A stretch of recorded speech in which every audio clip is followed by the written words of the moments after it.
Hello friends, मैं नीता भास्कर आप सभी लोगों का अपने यूट्यूब चैनल पर स्वागत करती हूँ। और हम पढ़ रहे हैं एनसीईआरटी शासक और मुगल कालीन शासन के बारे में।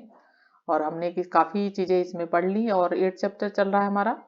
और आज हम पिछली वीडियो में हमने इससे पहले का यहाँ तक हमने कर लिया था। अबुल फजल के बारे में हमने इसकी तस्वीर की प्रशंसा में अबुल फजल की चित्रकारी, ये सब चीज़ें हमने पिछली वीडियो में कंप्लीट कर लिया था। जिन लोगों ने पहली वीडियो नहीं देखी है, पहले वीडियो प्लेलिस्ट में जाके अवश्य देखें। और जिन लोगों ने अभी तक चैनल को सब्सक्राइब नहीं किया है, प्लीज़ चैनल को सब्सक्राइब जरूर कर लें, बेल आइकन जरूर प्रेस करना करें, और जिससे कि आपको नोटिफिकेशन भी साथ साथ मिलती रहे जो भी मैं वीडियो अपलोड करूँ।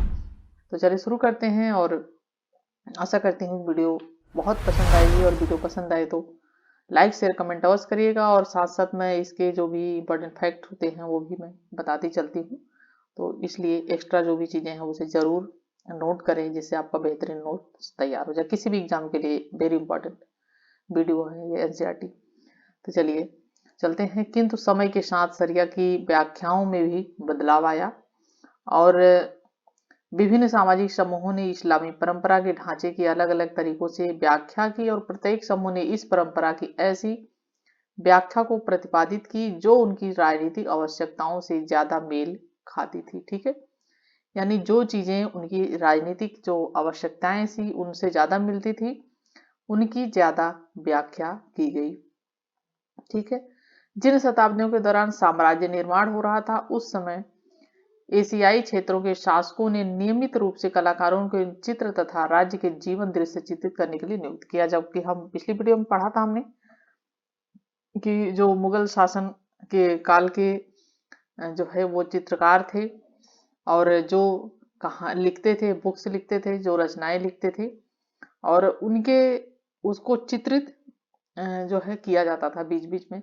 ठीक है, जो चित्रों द्वारा क्या हुआ था कि वो अत्यंत ही सुंदर जो है कलाकृतियों से उसको चित्रित भी किया जाता था। लिखने के साथ साथ उससे बहुत ही सुंदर और चित्रांकन उस पे होता था, जिससे उस समय के इतिहास के बारे में बहुत अच्छी जानकारी मिलती है, और साथ साथ चित्रों के द्वारा बहुत ही अच्छी समझ भी विकसित होती है। ठीक है, तो जो चीजें लिखी नहीं जा सकी वो चित्रों के द्वारा दर्शाई गई। तो उदाहरण के लिए ईरान के सफावी राजाओं ने दरबार में स्थापित कार्यशालाओं में प्रशिक्षित उत्कृष्ट कलाकारों को संरक्षण प्रदान किया, जो प्रशिक्षित थे, उत्कृष्ट थे।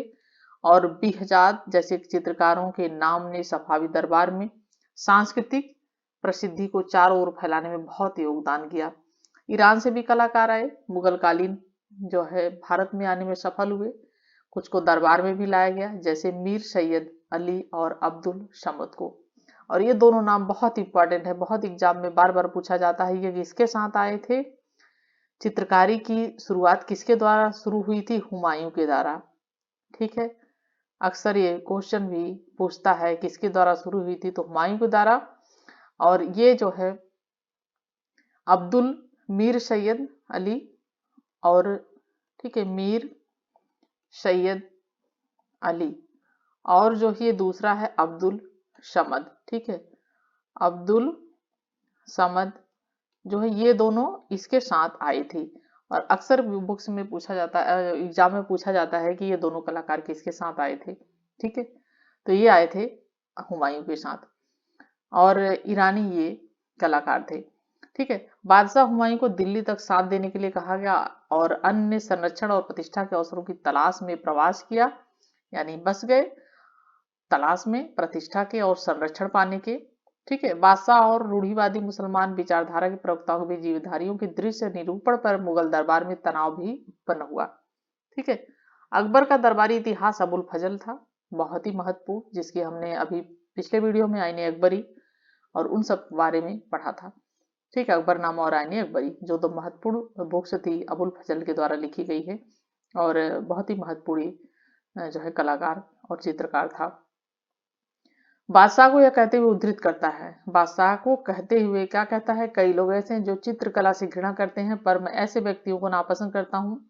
मुझे ऐसा लगता है कि कलाकार के पास खुदा को पहचानने का बेजोड़ तरीका है। ठीक है, चूंकि कहीं न कहीं उसे यह महसूस होता है कि खुदा की रचना को वह जीवन नहीं दे सकता।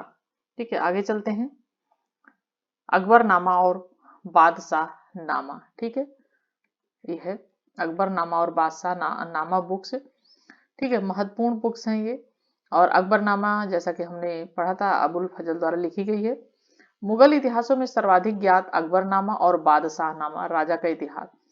प्रत्येक पांडुलिपि में औसतन 150 अथवा दोहरे पृष्ठों पर लड़ाई, घेराबंदी, शिकार, इमारत निर्माण, दरबारी दृश्य आदि क्या है ये इनके चित्र हैं। अकबरनामा के लेखक अबुल फजल का पालन पोषण मुगल राजधानी आगरा में हुआ था। कहाँ पे हुआ था? आगरा में हुआ था, यानी ये आगरा का था अबुल फजल।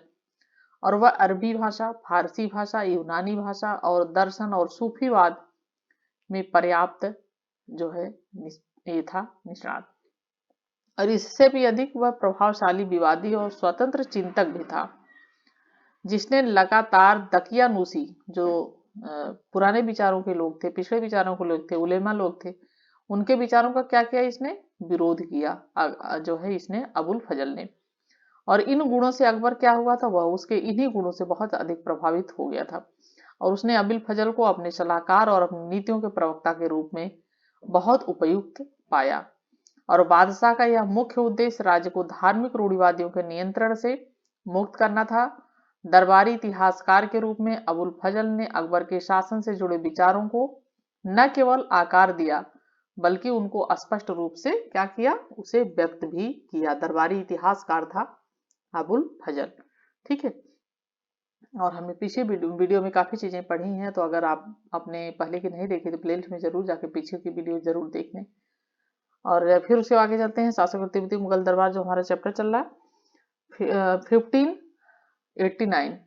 1589 में शुरू कर अबुल फजल ने अकबरनामा पर 13 वर्षों तक कार्य किया, यानी 13 वर्ष लग गए उसे अकबरनामा पूरा करने में। और इस दौरान कई बार उसने प्रारूप में सुधार भी किए, यानी जो प्रारूप उसका बनाया था उसमें सुधार भी किए। इतिहास घटनाओं के वास्तविक विवरणों, शासकीय दस्तावेज जो थे, जानकार व्यक्तियों के जो मौखिक प्रमाण थे, विभिन्न प्रकार के साक्ष्यों पर आधारित हैं। और जो उसने लिखा है, जो लोगों ने वास्तविक रूप से उसका विवरण दिया, जो दस्तावेज थे, ठीक है, कागजात थे, जो दस्तावेज थे, और जो मौखिक यानी जो लोगों ने बोलकर कुछ प्रमाण बताए, जो चीजें बताई कहकर मौखिक, उन्हें भी उनके लिखा गया, उन पर रचा गया और मौखिक साक्ष्य पर आधारित है। अकबरनामा को 3 जिल्दों में विभाजित किया जाए, जिनमें से प्रथम 2 इतिहास है, तीसरी जिल्द आईने अकबरी है। ठीक है, ठीक है। पहली जिल्द में आदम से लेकर अकबर के जीवन के खगोलीय कालचक्र तक का, यानी 30 वर्ष का मानव जाति का इतिहास है पहली में। दूसरी जिल्द में अकबर के 46वें शासन वर्ष 1601 पर खत्म होती है और अगले ही वर्ष अबुल फजल राजकुमार सलीम द्वारा, यानी जहांगीर जो था, सलीम जहांगीर तैयार किए षड्यंत्र का शिकार हुआ और सलीम के सरबराही वीर सिंह बुंदेला द्वारा उसकी अबुल फजल की हत्या कर दी गई थी। और ये भी बहुत इंपॉर्टेंट पॉइंट है, क्वेश्चन पूछा जाता है कि अबुल फजल की हत्या किसने की? तो अबुल फजल की जो हत्या की थी वो किसने की थी? वीर सिंह बुंदेला। ठीक है, अबुल फजल की हत्या किसने की थी? ये की थी वीर सिंह जो है ये वीर सिंह बुंदेला ने। ठीक है, वीर सिंह बुंदेला ने की थी। और किसने करवाई थी? ये जहांगीर ने। ठीक है, जहांगीर ने करवाई थी ये हत्या अबुल फजल की।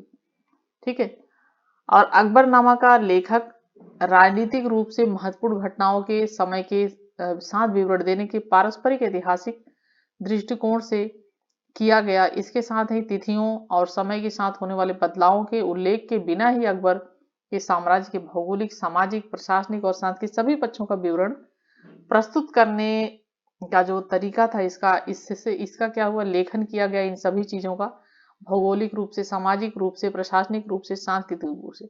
और आईने अकबरी में मुगल साम्राज्य के हिंदुओं, जैनों, बौद्धों, मुसलमानों की भिन्न भिन्न आबादी तथा एक मिश्रित संस्कृति वाले साम्राज्य के रूप में इसको क्या किया गया? प्रस्तुत किया गया, यानी जैन, बौद्ध, हिंदू, मुसलमान सभी को। ठीक है, अबुल फजल की भाषा बहुत ही अलंकृत थी, क्योंकि इस भाषा के पाठों की ऊंची आवाज में पढ़ा जाता था, अतः इस भाषा में लय तथा कथन शैली को महत्व दिया जाता था। भारतीय फारसी शैली को दरबार में संरक्षण मिला। किसको मिला? भारतीय जो फारसी शैली थी उसको संरक्षण मिला। ठीक है, और थोड़ा सा हम ये भी पढ़ते चलते हैं, ऐतिहासिक विवरण समयवार विकास की रूपरेखा प्रस्तुत करता है, जबकि एक कालिक विवरण एक खास समय की स्थिति का वर्णन करता है। ठीक है। और बाबर नामा का सफर, बादशाह नामा का सफर, मुगलों के अधीन बहुमूल्य पांडुलिपियों की एक भेंट स्थापित राजनयिक प्रथा था और इसी का अनुकरण करते हुए अवध नवाब ने 1799 में जॉर्ज तृतीय को बादशाहनामा भेंट सचित्र यानी चित्र सहित बादशाहनामा भेंट में दिया था। ठीक है, इंपॉर्टेंट पॉइंट है ये कि 1799 अवध के नवाब ने 1799 में जॉर्ज द्वितीय को सचित्र बादशाहनामा भेंट किया। ठीक है, तभी से यह विंडसर काउंसिल के अंग्रेजी शाही संग्रहों में सुरक्षित है और 1994 में संरक्षण कार्य में बधी पांडुलिपि को अलग अलग करना आवश्यक हो गया था और इसी वजह से चित्रों को प्रदर्शित करना संभव हुआ और 1997 में पहली बार बादशाहनामा के चित्र नई दिल्ली, लंदन और वाशिंगटन की प्रदर्शनियों में दिखाए गए थे 1997 में पहली बार। ठीक है, यहाँ चलते हैं। अबुल फजल का एक शिष्य अब्दुल हमीद लाहौरी, कौन किसने लिखी थी बुक्स? अब्दुल हमीद लाहौरी। अभी जो एग्जाम हुआ था पीजीटी का, उसमें या टीजीटी में, दोनों में से किसी में एक क्वेश्चन आया हुआ था ये बादशाहनामा का किसने रचना की थी। ठीक है, तो अब्दुल हमीद लाहौरी ये लेखक हैं बादशाहनामा के। ठीक है, तो इंपॉर्टेंट पॉइंट है ये। और इसकी योग्यताओं के बारे में सुनकर बादशाह जहां ने उसे अकबरनामा के नमूने पर अपने शासन का इतिहास लिखने के लिए नियुक्त किया था और बादशाहनामा भी सरकारी इतिहास है। क्या है ये बादशाहनामा?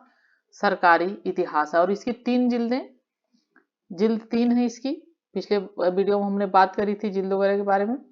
प्रत्येक जिल्द 10 चंद्र जो है वर्षों का ब्यौरा देती है।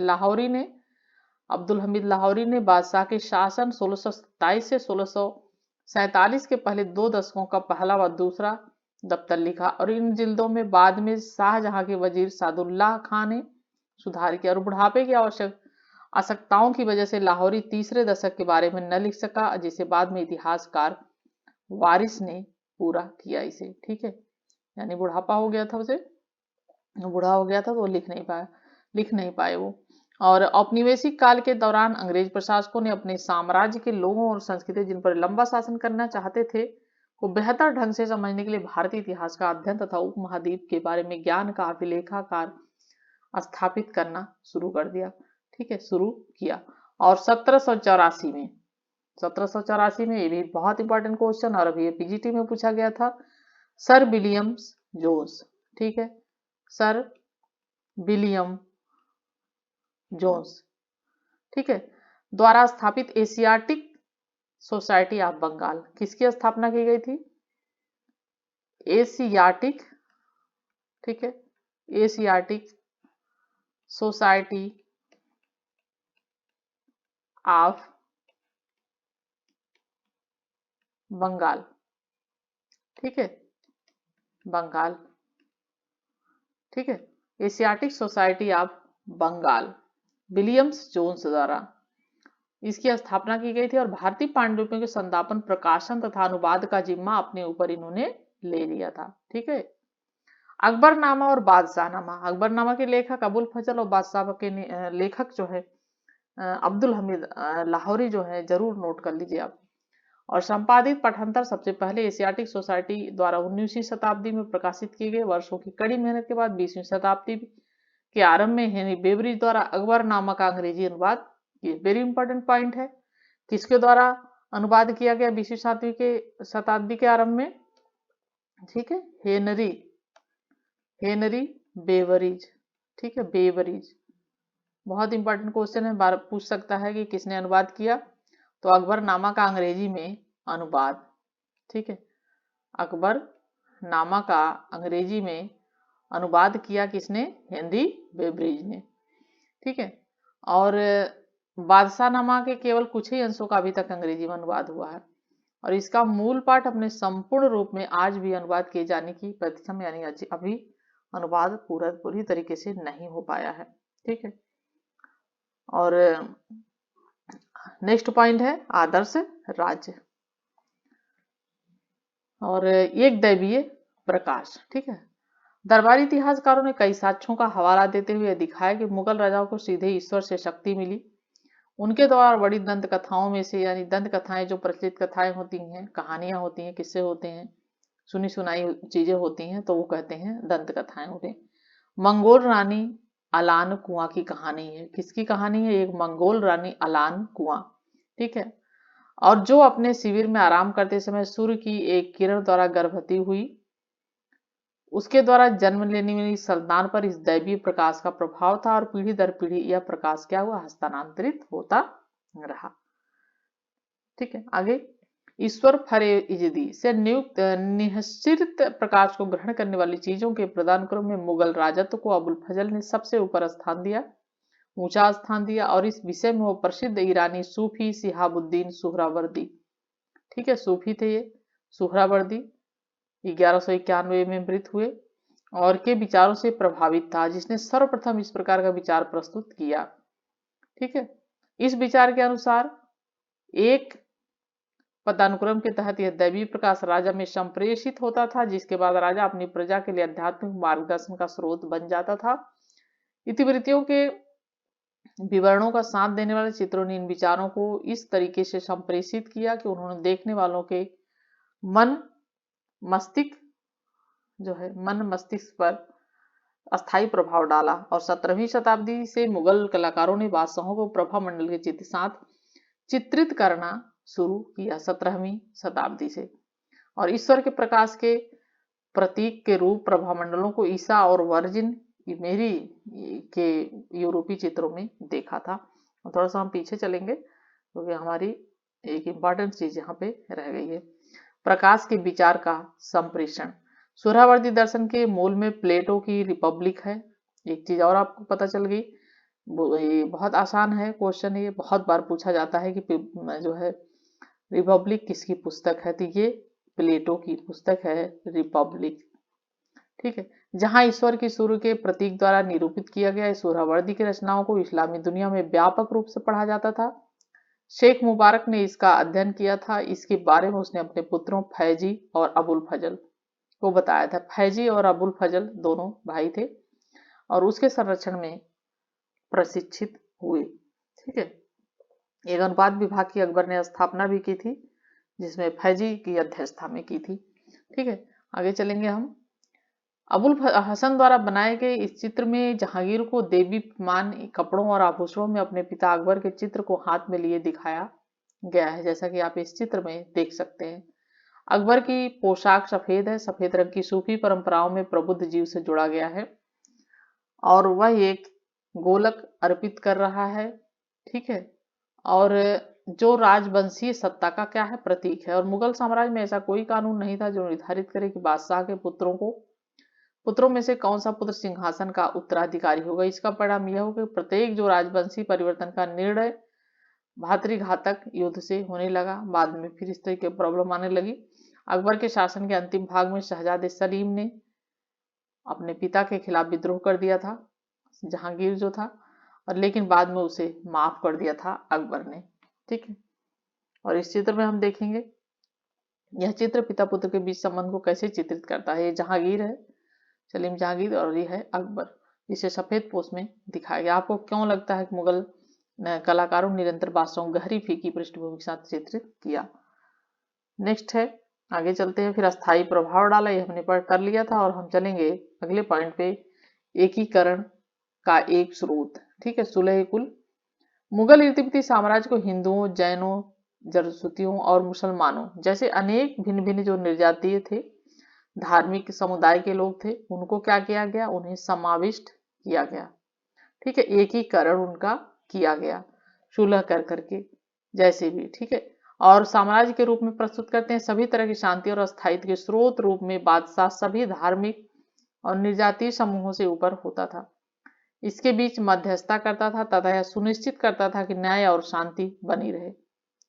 अबुल फजल सुलह कुल के आदर्श को प्रबुद्ध शासन की आधारशिला बताता है। सुलह कुल में यूं तो सभी धर्मों और मतों को अभिव्यक्ति की स्वतंत्रता थी, किंतु उसकी एक शर्त थी कि वे राज सत्ता को क्षति नहीं पहुंचाएंगे अथवा आपस में नहीं लड़ेंगे। ठीक, क्या था कि सभी धर्मों और मतों को अपनी विचार व्यक्त करने, अपनी अभिव्यक्ति यानी विचार को व्यक्त करने की स्वतंत्रता थी, लेकिन एक शर्त भी थी कि वे किसी प्रकार की राजसत्ता को क्षति नहीं पहुंचाएंगे और आपस में लड़ेंगे भी नहीं। सुलह कुल का आदर्श राजनीतियों के जरिए लागू किया गया और मुगलों के अधीन अभिजात जो वर्ग यानी जो अमीर वर्ग होता है वो अभिजात वर्ग कहलाता है। तो अभिजात मिश्रित किस्म का था, जिसमें ईरानी, तुरानी, अफगानी, राजपूत, दक्कनी सभी इसमें शामिल थे और इन सबको दिए गए पद और पुरस्कार पूरी तरीके से प्रजा राजा के प्रति उनकी सेवा, ठीक है, सेवा और निष्ठा पर आधारित है। इसके अलावा अकबर ने 1563 में धर्म तीर्थ यात्रा कर यह जो तीर्थ यात्रा कर लगाया था 1563 में जजिया तीर्थ यात्रा कर 1563 में और 64 में 64 में जजिया कर को इसने क्या किया था, समाप्त कर दिया था। ठीक है, ये भी इंपॉर्टेंट पॉइंट है, बहुत बार पिलाने के लिए क्वेश्चन आता है या पूछता है। तो जजिया जो है जजिया है, ठीक है, जो कर जो बहुत ही उन पे लगाया जाता था, जो ब्राह्मण होते थे जजिया कर, ठीक है, गैर मुसलमानों पर लगाया जाता था। ये एक चीज ये भी ध्यान रखें आप। तो गैर मुसलमानों पे जजिया कर लगाया जाता था, जो धार्मिक यात्राएं करते थे उन पे ये कर लगाया जाता था और ये था 1564 और 1563 में तीर्थ यात्रा कर था, जो तीर्थ यात्रा करते थे लोग उनसे कर लिया जाता था, टैक्स लिया जाता था, तो उसे समाप्त कर दिया गया। जो है ये तीर्थ यात्रा करता था, इस दोनों को क्या किया था इसने, अकबर ने समाप्त कर दिया, क्योंकि यह दोनों क्या थे, धार्मिक पक्षपात, मुसलमानों पे नहीं लगते थे, हिंदुओं पे लगते थे, पर आधारित थे। साम्राज्य के अधिकारियों को प्रशासन में सुलह ये कुल के नियम के अनुपालन करने के निर्देश दे दिए गए। तो आप यहाँ पे देख सकते हैं कितनी सुंदर सुंदर जो है चित्रकारी है यहाँ पे। ठीक है, हम देखते हैं यहाँ पे, थोड़ा सा पढ़ते हैं। बादशाह नामा से एक दृश्य लिया गया है। अगर ये चित्रण न किया गया होता तो फिर आज हम कैसे देख पाते सब चीजें। तो कलाकार पयाग द्वारा लगभग 1640 में चित्रित इस चित्र में जहांगीर शहजादे खुर्रम को पगड़ी में लगाई जाने वाली क्या दे रहे हैं, मणि दे रहे हैं। ठीक है, ये देखिए शहजादा खुर्रम को।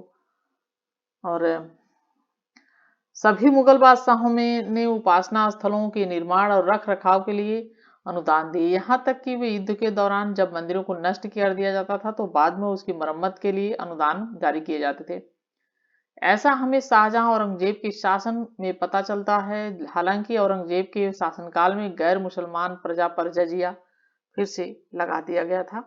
बाद में औरंगजेब का जब शासनकाल आया, जहांगीर के बाद शाहजहां आया, शाहजहां के बाद औरंगजेब आया, तो उसने फिर से ये गैर मुसलमानों पर जजिया कर फिर से लगा दिया था, क्योंकि ये कट्टर सुन्नी मुसलमान था और अकबर जैसी उसकी नीतियां नहीं थी।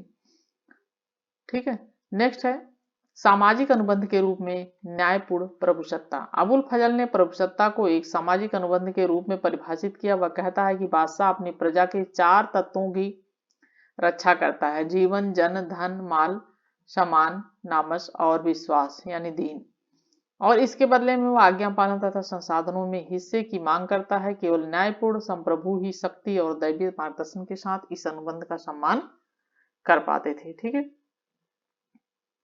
और ये चित्र है, देखिए कितना सुंदर चित्र है। यहाँ पे ये वाला चित्र देखिए कितना सुंदर है। ठीक है, और अबुल हसन नामक एक कलाकार, ठीक है, वो तो हमने पढ़ा था अबुल फजल, ये है अबुल हसन, एक कलाकार द्वारा बनाई, ये तो अबुल हसन ने बनाया था और बहुत ही सुंदर चित्रकार था ये अबुल हसन। और चित्र में दरिद्रता की आकृति को मारते हुए, ठीक है, दरिद्रता की आकृति को मारते हुए यहाँ पे जो है ये तीर चला रहा है, ये जहांगीर है जो तीर चला रहा है।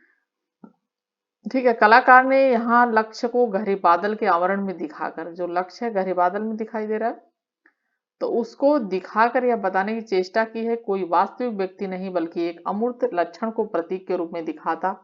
यह एक मानवीय क्या है, एक रूप है। कला और साहित्य में मानवीकरण का इस ढंग से रूपक कथा कहा जाता है। न्याय की जंजीर को स्वर्ग से उतरते हुए दिखाया गया। जो ये जंजीर है इसे स्वर्ग से उतरते हुए दिखाया गया और अपने न्याय का घंटा इसने टांगा हुआ था कि कोई कभी भी किसी भी समय जो है इसे बजा सकता था। जहांगीर ने अपने संस्मरणों में न्याय की जंजीर को इस प्रकार वर्णित किया: राज्यारोहण के बाद मैंने जो पहला आदेश दिया वह न्याय की जंजीर को लगाने का था, ताकि न्याय के प्रशासन में संलग्न लोगों को यदि देर हो जाए अथवा वे न्याय चाहने वाले लोगों के विषय में मिथ्याचार का व्यवहार करें तो पीड़ित व्यक्ति इस जंजीर के पास आ सके और इसे हिला सके और उसकी ओर ध्यान आकर्षित हो सके। इस जंजीर को शुद्ध सोने से बनाया गया था। किससे बनाया गया था? शुद्ध सोने से बनाया गया था और 30 गज लंबी थी। कितनी गज लंबी थी? 30 गज। इसमें 60 घंटियां लगी हुई थी। कितनी घंटियां लगी हुई थी? 60। ठीक है, और देखिए कितनी सुंदर तस्वीर है। और न्याय के विचार के दृश्य के रूप में निरूपण और अनेक प्रतीकों की जो है रचना की गई और न्याय के विचार को मुगल साम्राज्य में, मुगल राजतंत्र में सर्वोत्तम सद्गुण माना गया। ठीक है, न्याय के विचार को। और कलाकारों द्वारा प्रयुक्त सर्वाधिक पसंदीदा प्रतीकों में से एक था एक दूसरे के साथ चिपट कर शांति पूर्वक बैठे हुए शेर और बकरी। ठीक है, इसका प्रतीकों में, या फिर गाय। ठीक, और जहां दुर्बल और सबल सभी परस्पर सद्भाव से रह सकते थे। तो ये प्रतीक क्या था? एक साथ बैठे हुए जो है प्रतीक में क्या था? शेर भी, बकरी भी और गाय भी। जहां सभी लोग एक क्षेत्र में रूप में दिखना था, जहां दुर्बल सबल सभी क्या है? शेर सबल है, तो सभी एक साथ रह सकते थे। सचित्र जो है बादशाह के दरबारी दृश्यों में से प्रतीक, ऐसे प्रतीक का अंकन बादशाह के सिंहासन के ठीक नीचे एक आले में हुआ। ठीक है, और ये है इस तरीके से देख सकते हैं आप। ठीक है,